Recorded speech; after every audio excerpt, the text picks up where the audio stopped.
It is season 3, episode 4 of the Rogue Shogunate anime podcast. Let's get into it.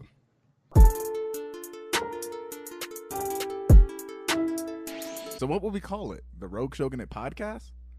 All right, fuck it. Rogue Shogunate podcast.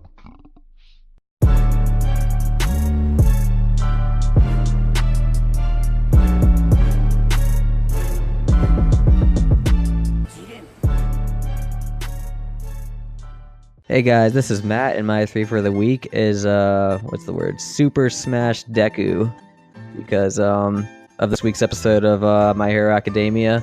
There was a lot of smashing, and we're gonna talk about that this week. All right, I see you.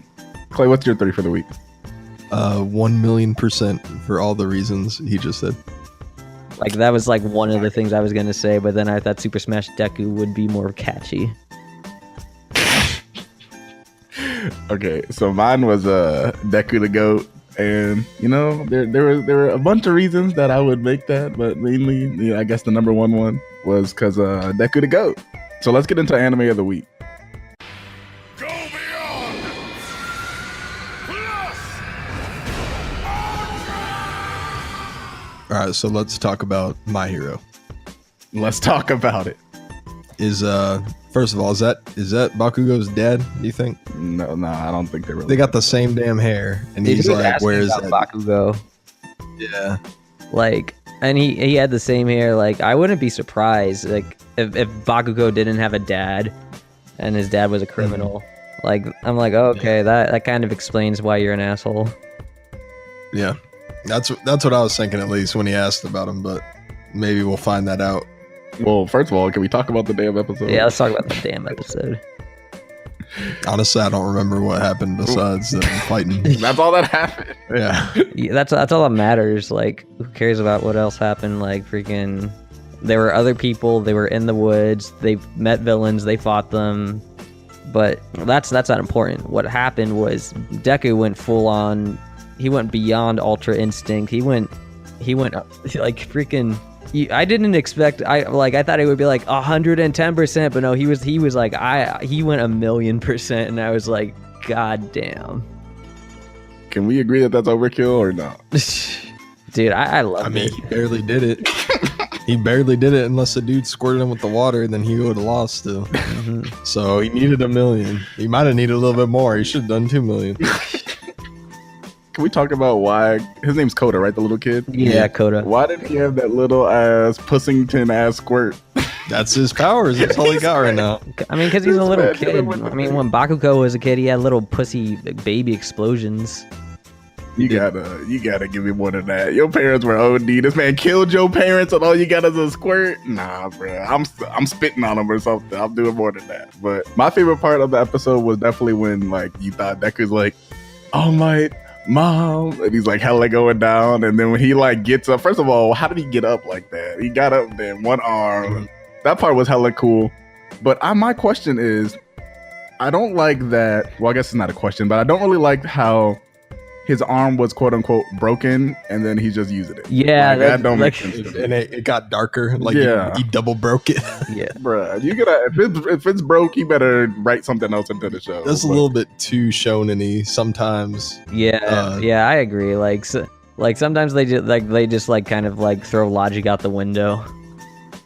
Yeah, it makes for an epic scene, but I actually would put that in like my top 10 like anime moments of all time. Like, I put that up there with Rock Lee, 8 Gates, Gohan, Father Son Kamehameha. I put that up there this episode. I would put it up there, but he's gonna do some more OD shit. But this is only episode 3 of how many episodes in this season? Like 22, 24? Yeah, 24. Yeah. Thought it was 4. I mean, technically 4, but episode 1 didn't count because it was recap. Did anyone notice that the lizard dude completely jacked Stain's outfit? Yeah. I just realized that he's wearing the same. Like, he stole his whole outfit from head to toe.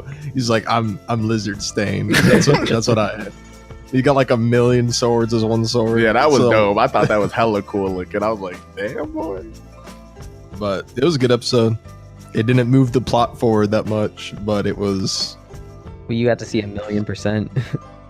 Yeah, the kid is now going to be important somehow. That's the only way spending 20 minutes on a fight scene like that makes sense, is that if the kid, what's his name, Coda? Yeah. Becomes hella important in the future, just like maybe Deku's sidekick or something later down on the road. Now he wants to be a hero because what Deku did for him, and now he's going to be, I don't know. There's something that... I mean, I feel like he's going to be in the same position as Konohamaru.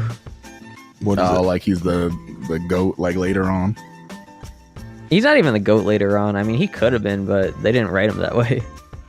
Oh, I thought it was hella cool. Not even cool. I liked the moment when he was like looking at Deku, like after he beat his ass, and he's like, "Why are you doing this for me, my hero?" Like it was hella like everyone knew he was gonna say that, but I thought that part was hella good. And I got dumb hype. I was like, Deku's my hero too.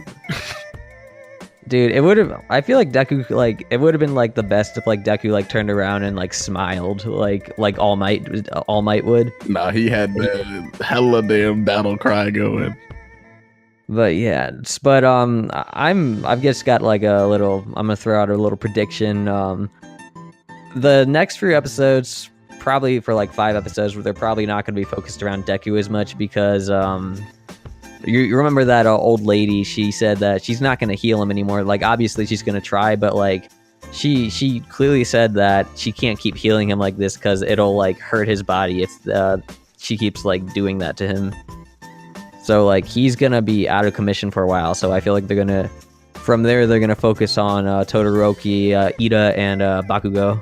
From there, like, I feel like they're gonna be like the main focus of the plot for a few episodes. Well, I mean, we have other fights coming up too, because I mean, I doubt the other villain. Oh yeah, be like, oh yeah, Muscular got beat. Let's leave.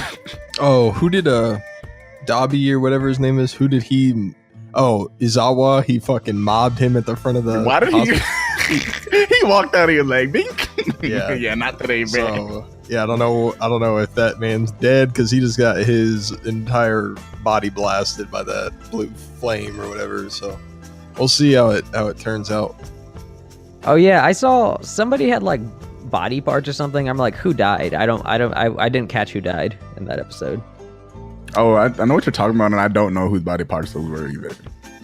Yeah, I'm just like, somebody died. Were they important? Probably not, but somebody died. Probably. How sad would you be if it was the grape juice ball boy?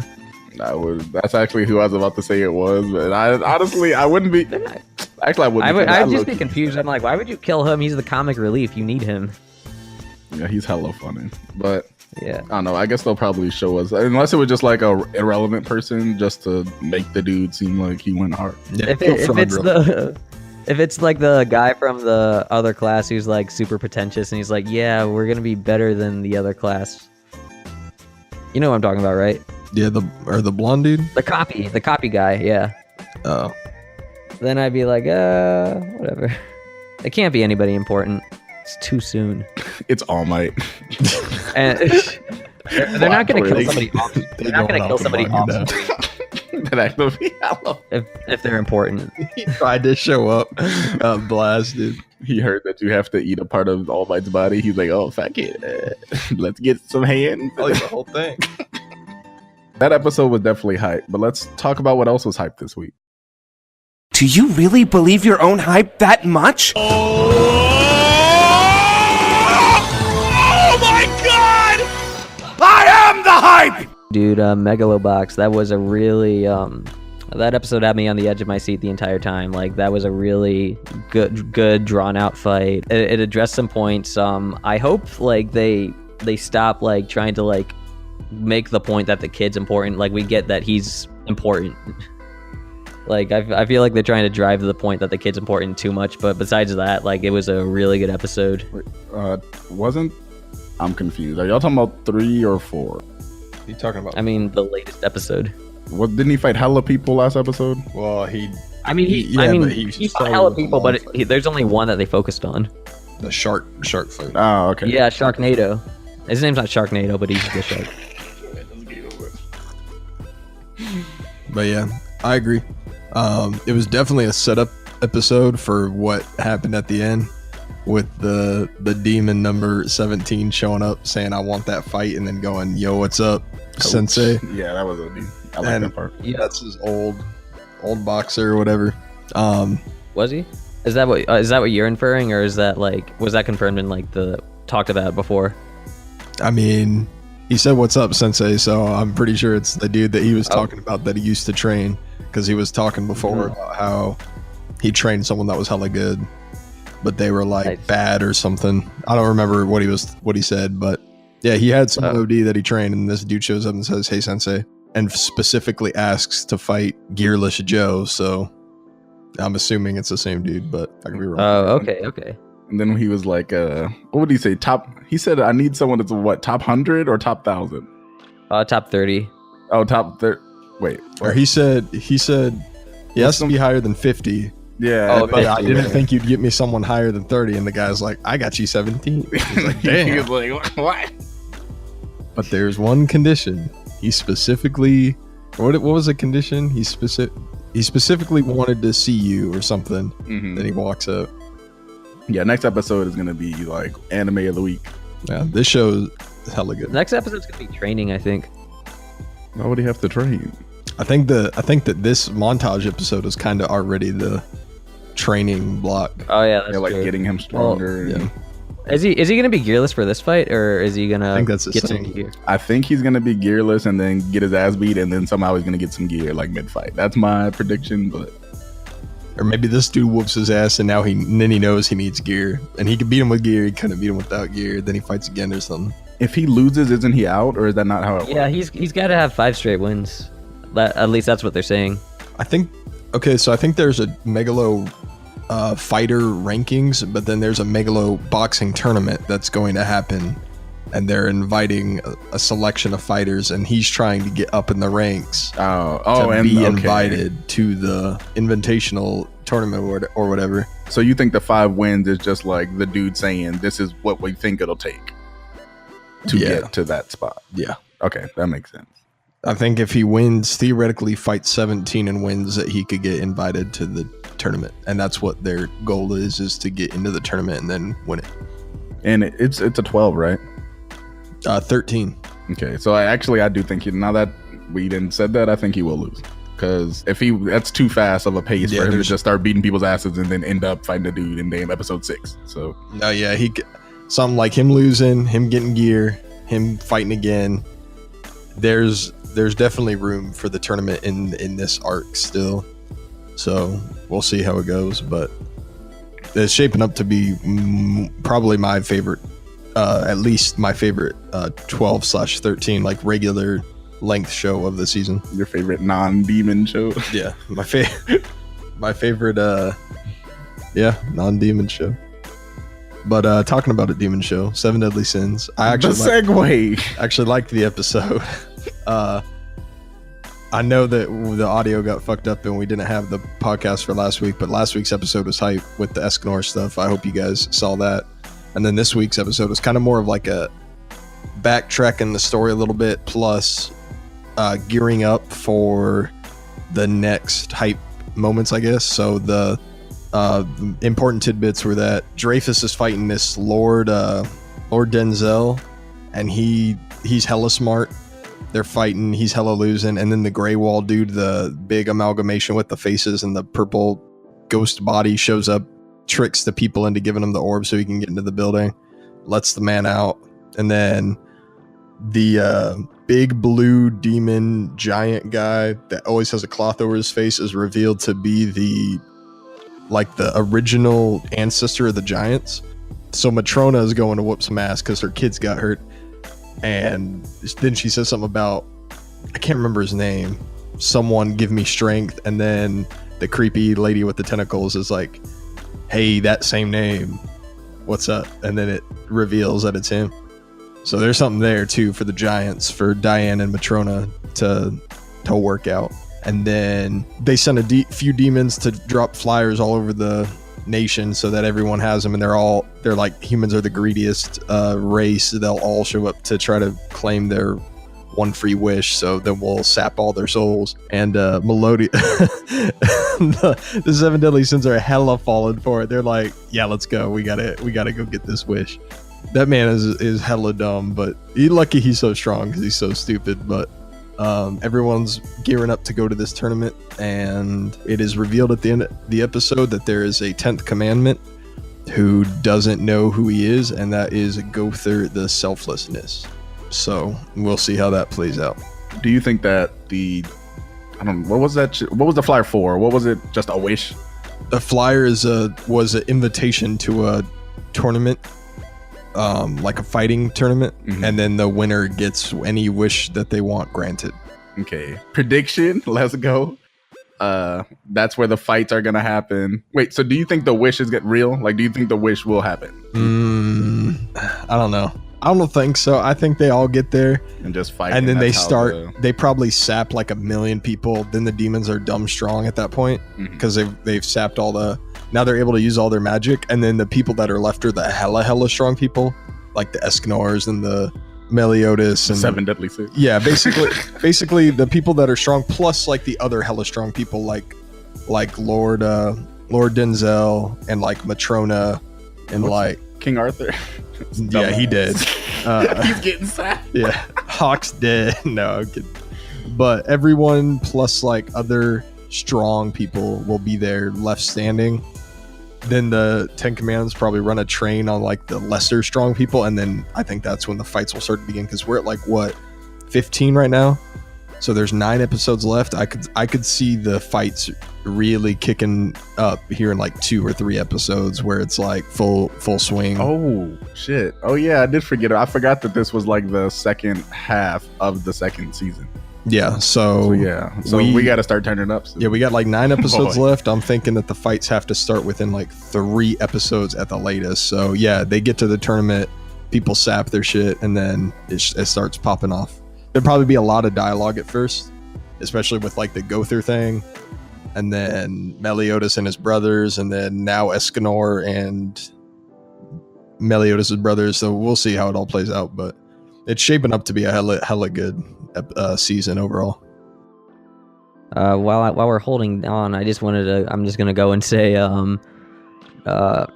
usually I don't like recap episodes, but I think Darling and the Franxx did it right this like with their recap episode, because they actually like had like the voice actors and like the director, like they were all giving interviews about like what happened, and like they were all like saying like what their own personal like reflections on the anime in general.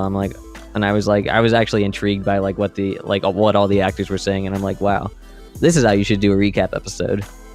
I didn't even watch it because I read somewhere that the episode was there wasn't a new episode, so I just didn't even go and look for one. But actually, if that is the kid, did they touch on them getting damn death threats or anything? Yeah, they actually did. Oh wait, no, they didn't. Not about the Ichigo thing. Oh, okay.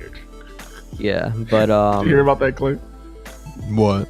That people were hella sending death threats to the writers. What? Of the Darling and the Franxx, because of like Ichigo being. Remember we were talking about Ichigo being people were so mad that they were sending death threats to the damn creators of the show. What the hell is wrong with you guys? Yeah. So yeah, basically this episode, I mean, it wasn't the episode, but what they released for Darling and the Franxx this week was they had like all the voice actors of the show go on and like they talk about their character and say like what the most compelling moment for them as their character was in their opinion. And it was the Japanese people, right? The Japanese people. Okay, yeah, I'm gonna watch that. I want to see was 02's girl, or was she hella sexy? It's kind of weird because like like the guy and the boy and the girl who were like kind of like loud and like they fight a lot, but they're like immature. Like the fat dude? No, not them. Like he's the one who met his mom. Remember? Oh, remember that? Yeah, that kid, and then he's actually voiced by a girl. I mean, obviously he is, but then like when you see like 2 girls like on the screen talking about their characters, and like one of them is supposed to be voicing a boy, you're just like, oh, what? You just feel a disconnect. Hey, wow, I'm a reconnect. Fucking this. But my hype this week is gonna be Ninja Batman. It's not a show; it's actually an OVA. So go and check that out. It dropped this past week. It's available subbed and dubbed, but I'm gonna get into it right now. So it started off a little slow, and I already don't like Batman, so they were testing my patience. I was like, this is about to be some bullshit. So it starts off slow, and basically the only thing that kept me going was the aesthetic. They're in feudal Japan, like he gets teleported to feudal Japan. It's like a long story, but they explain it. And so everybody is like samurai / like shogun / like feudal Japan, basically. And it's pretty cool seeing all the characters depicted in that way. Speaking of the characters, they had every damn character from the Batman universe, pretty much. So they had Joker, they had Poison Ivy, Robin, Bane, anybody you can think of who's important, they had, and that was pretty cool. I thought it was gonna be like a little too much, but they did everything the way it should have been done. So like Joker had hella screen time, all the relevant people had like less screen time. It was pretty cool. And the Joker, this man was hella OD. At the end, he turned up as he always does, and they towards the end had a 1v1. Not to spoil anything, not gonna tell you what happened, but it was clearly the highlight of the entire OVA. So the aesthetic was dope, and the feudal time period is good for like, it was a change that will be a new thing to like people that watch anime and people who just like DC, Batman, and all that. So no matter what you like, I think you should watch this. You should pick it up.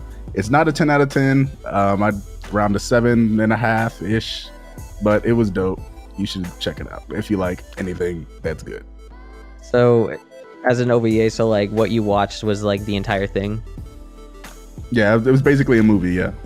Okay. It was about 2 hours, so not too long. All right, check it out. No, I like Batman, so I'm probably gonna like it. and there was a damn gorilla Megazord, so be ready for that. Megazord. I thought that was Power Rangers. Yes, that is Power Rangers. Don't ask me. It got hella wacky. Like right before the turn up, they did some stupid shit that was like, why is there Megazord and why? Basically, I'm not gonna. Actually, I don't want to spoil it. So, dude, if y'all want to talk about it, we'll talk about it later on. They did that in, what's that called? Akame ga Kill. But I'm not. Well, yeah, we're not gonna go into that either. There was a Reggie Gigas at the end. Busted that show. Hate that show. I never watched I watched like 2 episodes of it, but then I saw like the end, and there was like a Reggie Gigas like popping out the ground, and they said apparently none of that was canon. Yeah, I believe it. I only watched 3 episodes and dropped that shit. So I know it probably did some stupid shit. Did you see Reggie Geek, like the Pokemon? Yeah, the Pokemon. There was like this giant golem that they had to fight that looked just like Reggie Gigas. All right, we're just gonna move on. That's what it said already. That's actually dumb funny. Do you know what that looks like, Clay? Yes. It's like a grassy golem. All right, let's get into some Blast from the Past. Oh, yes, the past can hurt. But the way I see it, you can either run from it or learn from it.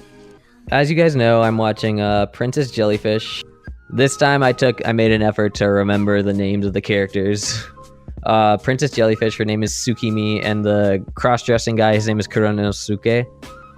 So you find out a little bit more about Kurono in this episode. He's mainly cross-dressing because he comes from a family of like politicians, and basically he wants his family to see him as like kind of like a deviant or like a weird person, so they kind of like want to like keep him hidden, and so he doesn't have to take up politics in their legacy, and then so he puts all the expectations on his brother basically. So that's why he's cross-dressing, but I mean, he also seems to just like doing it. Yeah, you ain't cross-dressing unless you like doing it. Yeah, and basically, this episode was cool because basically he takes Tsukimi to his place. He does her makeup, he does her hair and everything, and then obviously she comes out looking like a fucking princess. And then Kuronosuke's brother, he comes into his room to say something to Kurono, but then he opens the door and then he sees Tsukimi, and then he's like awestruck because she's so beautiful, and then she kind of just runs away because like she doesn't want to be like all like glammed out and like covered in makeup, because like one thing is that if her friends see her like that, then she feels like her friends like treat her differently because they're all like kind of like outcasts and nerds, and like if they see her like just being like a bombshell model, then like they're gonna treat her differently. And also she doesn't like to have attention drawn to herself, so like she doesn't want to be that pretty. But then like Kureno's brother, he basically falls in love with her, like after seeing her. And then like she also runs out, and then his uncle like sees her, and she's like, oh my god, she's so cute, who is she? And then she just runs away quicker. Later, like this dude, the brother's like, hey Kureno, who is that girl? Like, you got her number? What's her IG?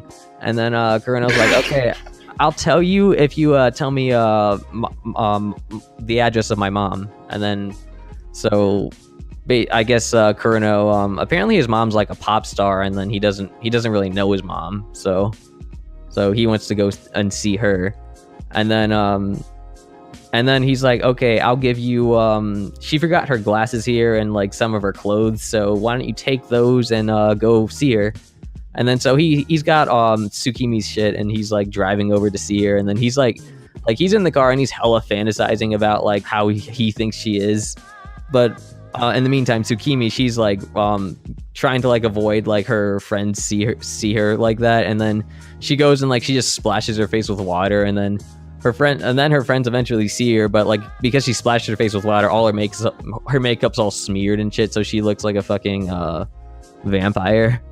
And then they're like, what the fuck, why do you look like that? And then the brother shows up, and then he sees her like that, and then he's like, where's Tsukimi? I heard somebody named Tsukimi was here. And she's like, oh, that's me. And then she takes her shit back, and she's like, thank you for coming all the way here. And then she runs back in, and then she sees him out the window driving away, and then they like their eyes meet for a second, and then she likes now she likes the older brother, because like she had like the little like, you know, the shoujo heartthrob moment, and he's not even that cute. I don't know why she's all like He's all not even that cute. Like objectively speaking, like as a guy, I'm like, there's better looking men, but you know, whatever. I liked it a lot. It was I mean, it's got the humor there. When I explain it, it doesn't sound that funny, but it really is a pretty funny show if you're into like just slice of life and like rom-coms and stuff. Like you'll be into Princess Jellyfish. It is a little weird. Her friends are fucking. I hate her friends. They're just too weird for me. But like when the cross-dressing dude, he's cool. Like I know he cross-dresses, but he's still a cool guy. He's gonna be the one to like help her glow up. You know. Wait, he already helped her glow up. Yeah, but she didn't like it, so he's gonna help her break out of her shell and like actually like move forward in her life. Yeah, he's gonna help her become Princess Jellyfish, and then she's gonna get with his brother. Okay, so what are you watching next? What episode? Just episode 4. Okay. All right. What about you guys? What'd you guys watch? I know you watched Cowboy Bebop, and Clay, you watched Future Diary. All right, I'm gonna try to run through this real quick. We watched 5, 6, and 7. So starting with 5, the clairvoyant chick ended up being a crazy bitch too. Now I really like how many crazy characters there are in this show. The Justice dude with the 12-5 group or whatever. I would have liked to see him fleshed out a little bit better. But unfortunately, went way too hard and then threw the rock at the railing, and he like looked the wrong way, and then she killed him in like 4 seconds. She's hard as fuck, dude. Yuno's a psychopath, but she knows how to kill people. And then Yuki hits the clairvoyant chick with the look at this, and he throws the ball in the air and then kills her diary, and she hella falls for it. If you're an anime character, never fall for the look at this, and when someone throws some shit in the air, that's a fast track to getting killed. So that was the end of 5, and then in 6, Yuno's doing some perfect girl shit, making the bed, cleaning the house, making dinner, because his mom's coming home or whatever. And she's like killing people left and right, but Yuki got to man up and swallow a little bit of the bad. Like her being crazy and wanting to kill her mom and stuff. Yeah, there's a lot to be gained here. She a good one. But he ruined his own damn day with the damn nudie bags under his bed and shit. But I'm not gonna feel bad for him for being a little bitch. I hate MCs that are like this, where all they do is just whine over the same shit. He's almost worse than Deku. With just I don't think I could be good enough. Deku isn't bad. Deku is one of the worst of all time. All he did was cry. But anyways, this is my story. But then the little kid shows up, and he's a diary holder too. The little Ray Chan or whatever. And just out of curiosity, I wish that some of these characters got fleshed out a little bit better. I don't know how faithful this show is to the manga, but like I really liked the Justice dude. I really liked Ray Chan. I really liked the clairvoyant chick, but each of them only got like an episode apiece before they were dead. And I mean, I know that the show had to go like that, but I just wish that there could be a little bit more. Like they put a lot of effort into the characters, but then killed them off really quickly. So it's a little disappointing, but it's also like the way the show's formatted. But then going into episode 7, basically this was the episode where Ray Chan actually was trying to kill him. So knocked the fuck out of his mom with the hammer accidentally when she was trying to kill the kid. Basically she figures out about his diary, but he delivered the diary to himself from the store so that he wouldn't be in possession of his diary when she figured it out. And then he went to the door and then got his diary and then got his evening kill attempt or whatever, the way his diary works. So he had like poison gas going out throughout the house. And then is that the little kid? Yeah. Oh, okay. Yeah, the little kid with him. the poison gas in the package or whatever. Yeah. And then Yuki opened it and Hella started puking, and then like saved him. And then he shocks the shit out of when she's like coming up the stairs and it's like all he's like flooding the stairs, and then she kills him, and then he's like, "You're way more elite than me. You win. Here's the antidote. I promise it's not anything fucky. I hope you win the game." And then the most important thing about this episode was the fact that they formally addressed the fact that or Yuki is going to have to die for the game to finish. Point blank. That's just the way. They haven't said it, but everyone was thinking it, and he says it at the end, like, both of you can't live. So overall, it was a really good episode. We'll go ahead and watch 8, 9, and 10 for next week. So make sure you stay on pace and watch those 3 episodes, and I hope you guys are enjoying the show as we go along.